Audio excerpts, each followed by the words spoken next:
Friends, welcome to KSS சமையல். இன்றைக்கி நம்ம கேஎஸ்எஸ் சமையலில் எப்படி பிரெட் ஆம்லெட் பண்ணுறதுன்னு பார்க்கலாம்.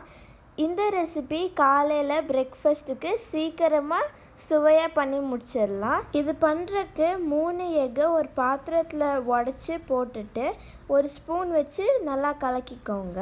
இப்படி கலங்கினோனையுமே இது கூட 1/4 டீஸ்பூன் உப்பு, 1/4 டீஸ்பூன் பெப்பர் போட்டுக்கோங்க.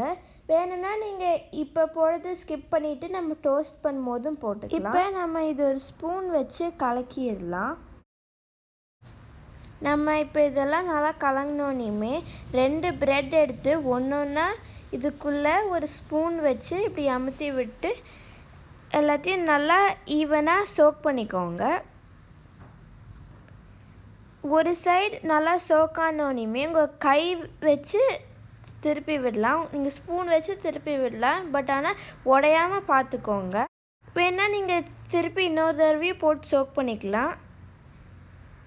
இப்போ இது எல்லாமே நல்லா சோக்கானோனையுமே ஒரு பேனில் நம்மளோட சோக் பண்ணி வச்சுருக்கிற ப்ரெட்டை போட்டுட்டு வேணும்னா எண்ணெய் ஊற்றிக்கலாம்.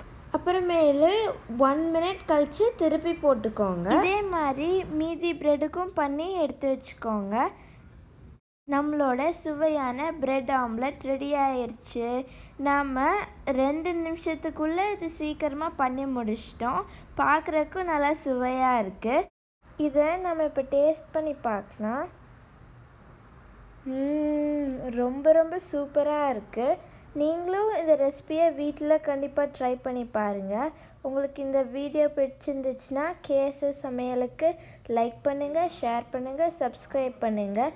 பக்கத்தில் இருக்க நோட்டிஃபிகேஷன் பெல்லும் கிளிக் பண்ணுங்கள். நான் உங்களை இன்னொரு சுவையான ரெசிபியில் சந்திக்கிறேன். அது வரைக்கும் நன்றி, வணக்கம்.